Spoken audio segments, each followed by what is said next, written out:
Again, you can get good fasteners going up and in. You also want to get lateral screws going through the side. The way that our bracket is attached to this aluminum bracket or aluminum angle, there's going to be 4 Phillips screws. If you need to, you can remove that Phillips screw, run a drill bit through, and put a screw straight through. It's going to serve the same purpose. It's going to make sure that everything holds up in the air, and it provides your lateral fastener and holding the bracket and everything all in place. You can go around other areas. You can't really go into the middle of it, but when we have longer brackets, you can go above. Just try to get those side lateral screws in, both sides if possible. You'll see that there's also in the idler side, there's extra holes in those, so you can either use the screws or remove the screws that we have there holding it and go through, or use the other holes that are available in that bracket. Across the middle of the unit. On the middle of the unit, it is purely cosmetic. The only structural strength that you have on this entire system is the left and the right. So when you're mounting screws here in the middle of the hood, first and foremost, we never put any fasteners in the middle. So you always want to stagger them to the front and the back of the hood if you can, and you don't need that many. The only thing that's holding up here in the middle, other than for hurricane protection, is just so that this hood doesn't have a little bit of rattle and chatter in the winds. Because when the weight bar would be retracted up inside here, just that little chafing or chattering of the metal to metal, will make a difference. So these only need to be snug. If those fail, these aren't really holding anything up in place because your roller is attached there and your roller is attached there. It's not attached anywhere in the middle. This is a structural hood, so you can literally, hang from this hood. So you can see that it's not moving that much. That 30-foot hood back there in the back, I told you, is a free span going all the way across. So if you had a 12, 14-foot opening like this, maybe put one fastener here in the middle, just snug it up. If you got a 16-foot, 18, 20, maybe split it a third, a middle, a third, and then secure your ends. The ends is where I'm mostly concerned about making sure that those are good and fastened. If you're doing a face mount application, you're going to put your fasteners right up here along the top of the hood. You're not going to put it in the back and middle of the hood. Obviously that round roller, the high spots is going to be pretty much right here in the middle. So we don't want any fasteners in those spots. After we get our hood in place, we're going to measure from the bottom of the end cap straight down to the floor, measure our right, measure our left. We're obviously always looking at the conventional front, which is the open side of the box. That's going to be determining left, right, or if this hood was flipped around and the open side was facing in, it's going to be right, left. So we always do motor location and measurements looking at the open side of the box and also the screen coming down the opposite direction of where you're standing. All make sense? Because that's a very big thing, especially if we got a bias. We need to make sure that we cut the screen, from left to right. Well, I was inside looking out, but I'm facing the hood like this, so now my screen is going to be installed the opposite direction. So you would then have to take the screen off of the roller, flip it around, re-roll it up, and then reinstall it if you didn't order it right. My team is damn good back here. I can't recall last time they rolled the screen the wrong direction, but we have had a lot of misordered screens, that came through that they did that exact thing. Not looking at the front, conventional front of the hood, open side of the hood. That's right and left. Track housings. Track housings will go ahead and be installed. I'm going to actually install this and then remove it. So once we get our track housing installed, obviously the big thing up here at the top, we want to make sure that that top cap aligns flush with the back of the hood. So then that's in place. When we're doing our tracks, kind of hold it in place here, maneuver it into the opening, keeping your hand a little bit behind it. You can just tap and kick and it goes right in. To remove it, grab a pair of pliers, grab firmly, not over tight at the top of the funnel, twist the same direction as it went in, pull it, and then just wedge and work way down. to dislodge the track out of the housing. One of the things is when you do have the inner tracks out of the track housing, please, I do not want to see this. Ladders, extension cords, all of those things, you got exposed magnets right on the back of that track. This track goes down, hits the floor, breaks a magnet, your install is done. We talked about this yesterday. If you break a magnet in the middle, you're going to need to cut these legs open so that you can slide and pull, put another one in, move it up into place, and grip it into place. Do not pass the install with broken magnets in there.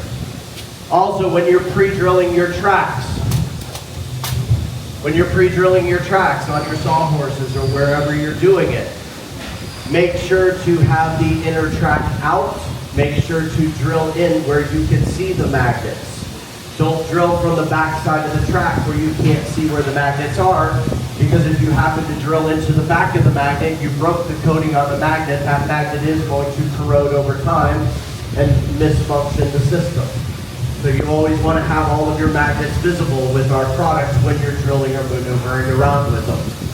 One of the safe spots that you can install your track is once you get the track housing installed, basically your magnets are going to align. I want to make sure also that you keep the right inner track with the right track and the left inner track with the left one. You might have a 1/4 inch difference, which will misalign the magnets if you try to put the wrong inner track in with the wrong track housing. All make sense? So, we're going to leave the inner track out of the track housing, secure it to the housing here. We got our housing all in place. You can start the process and you can completely complete putting the track retainers on, putting the inner track in on the idler side if you want. But what I want to kind of explain processes. When you're doing processes and basically multiple people installing, our screen system is going to need 2 people minimum to install any size. The 3-4 footers, maybe one person can do it, but let's just say it's 2 people for every install minimum. When you receive the shipment, I don't want you to get in the habit of trying to get onto the job site, put a hood up, put a roller in, try to do the tracks, complete this one opening, and then go to the next opening. It's almost going to take you twice as long. If you got 2 guys on the job site, basically they get there, they start opening up, start laying it out. 2 guys are going to hang the hoods, put the roller in, the next, and then you go to the next one. Hood goes in, roller goes in. You're going to split your teams at that point. One person goes and does side tracks. The side tracks are going to have to be unwrapped, unpackaged. They're going to have to be cut, measured. So the one person who is doing the wiring can measure all the tracks, give that to your guy who's prepping your tracks. The tracks are going to take a little time to do. So 2 units, what would you say, 25 minutes to prep the tracks? So you're going to have a little bit of time there. If you tried to do 1 installation at a time, your second guy, while the one guy's prepping the track, your other guy's sitting there with his fingers up his ass, not doing anything. He can't install the other hood, he can't install the other roller, he can't do anything else with the system because it's all too big and heavy, so he's just standing around doing nothing. So that's why I say, hood in, roller in, hood in, roller in, hood in, roller in, get all of those heavy parts up in the air, and then one person goes and starts hooking up the power supply, connecting the motor, doing all the wiring for it while the other guy's prepping the tracks. He starts getting, unit number 1, tracks, just set on the ground. Your guy who's doing your wiring can start now installing tracks. He gets unit 1 tracks installed, he gets unit number 2 installed. By that time your track guy is finishing up, he can be there to complete number 3. You're running around, now you come back, you put the weight bars onto the bottom of the screen, you put it into the tracks, you do your adjustment, you go and do the same thing to the next one.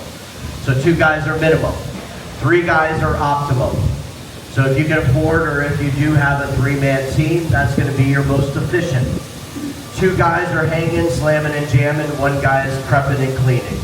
So you got 1 guy, as soon as they get there, his focus is on the tracks. He's already breaking them open, putting them in the packages, getting everything set, for those. As soon as he has measurements, he's ready to cut. 2 guys, hood and roller, hood and roller, hood and roller, hood and roller, however many. You know, when I send my team out, they're typically going out anywhere between 4 to 22 units on average jobs for restaurants that we're doing. You know, they get up, they're up on the plane, heading to the flight at 4 a.m. They're on site in a different state by 9. They're offloading the truck, meeting the truck there for the delivery, unpacking, and they'll get anywhere between 8 to 10 screens installed that day. They finish the install the next day, they're on a flight to the next city and doing the same process, you know, in 2 to 3 cities per week. So, I mean, I got a 5-man team. Sometimes, depending on the project, I'll send 4 to 5, you know, if we need to be on and off, and then I'll split them in different parts of the country. Or, you know, we'll have everybody on there for a big job that'll take us all week, you know, doing it. So 3 is optimum, 4 is kind of an overkill unless you're gonna get into big jobs or you've got big 30-foot heavy units on there. You know, and 5 is just kind of an overkill, but it's just based on our timelines and when we gotta meet those deadlines for our clients for those big restaurant openings and those things. Does that all make sense to everybody? So 2 minimum, 3 optimum, 4 is kind of an overkill, but maybe necessary on big jobs. And try to get as much of the big stuff in as first, and then let one person focus on the tracks, the other person, you know, is doing the installs, working their way around. So as we talk through that process, now my guys are gonna do it. So we got John and Nick up here that are gonna help us today. Both of these guys have been with me going on 2.5 years. With me, Kevin actually did the remodel of my whole house. I hired him after that. You know, and he used to be a construction manager, you know, project manager as well. He's been with me for about 4 years on the site. We got Jose, which was with you back in the corner. Jose is kind of a lifer of the industry. He has been in the awning pergola screen business up in New York.